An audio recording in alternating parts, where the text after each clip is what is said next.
Our other main story, the US and Iran have been carrying out overnight strikes against one another hours after President Trump accused Iran of shooting down an Apache helicopter which was on patrol off the coast of Oman. US Central Command said it targeted almost 20 sites, including Iranian air defences and radar systems. In response, Iran's Revolutionary Guard targeted US positions in Bahrain, Kuwait and Jordan. Here's our North America correspondent Peter Bowes. This is the most serious escalation of hostilities between Washington and Tehran since the ceasefire was agreed 2 months ago. The apparent downing of a US Army helicopter, followed by US strikes on Iranian military targets, marks a significant deterioration in relations and has raised concerns that the truce could unravel. US Central Command said its forces carried out self-defense strikes against Iran under the direction of the Commander-in-Chief, Donald Trump, and that the operation was a proportional response to recent attacks on US forces and international commercial ships transiting regional waters. Earlier, Mr. Trump said the United States must, of necessity, respond to the downing of the Army helicopter, although some US officials have said it's not clear whether the aircraft was deliberately attacked.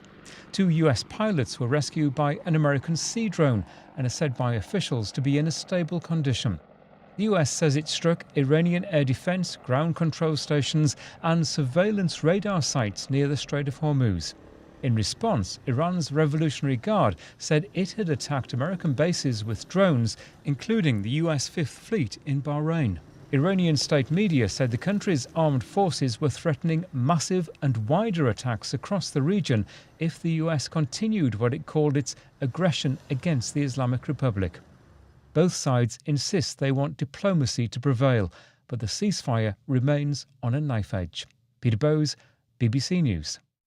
Well, let's speak to our Middle East correspondent Yolan Nell, who's in Jerusalem. And Yolan, just give us more detail on what's happened over the last few hours, that tit for tat between Iran and the US.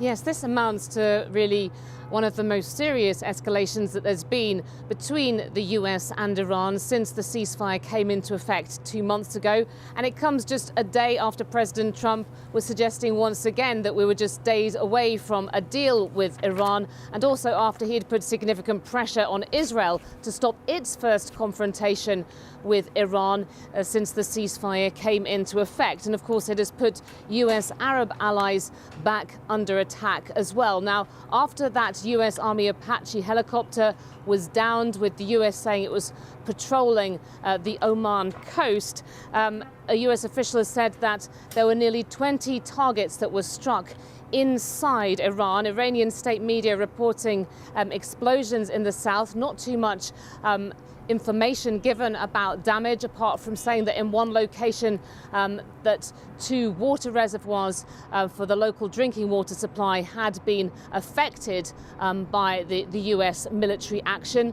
And the Iranian response came very swiftly. It said it was targeting US military bases in the region that had been used to carry out the attacks on its territory. And sirens went off in Bahrain, that is the home to the US Naval Fifth Fleet, in Kuwait as well, where Iran says it was targeting a US airbase, and then in Jordan too, where there's a US airbase in the east. The Jordanian armed forces saying that 5 missiles were successfully intercepted. And although a US official has come out saying that they don't know of any damage to US locations in the region or harm to US personnel, the Iranians are claiming that they destroyed 4 of the targets they had set out to hit.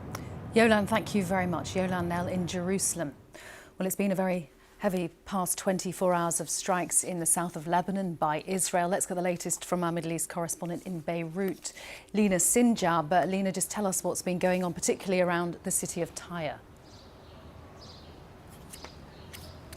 Well, I think this is the first time that a whole city is ordered to evacuate. That's what happened yesterday in the city of Tyre, including Christian neighborhoods. The city of Tyre is home for, thousands of displaced people who ran away for their safety from the south of the country after the Israelis' advancement and occupation of the south. And now the whole city was ordered yesterday to evacuate. And in fact, there was a strike that happened in a neighborhood in Tyre even before evacuation orders without a warning. At least 8 people were killed in that area, Al-Masakin al-Sha'biyya it's called.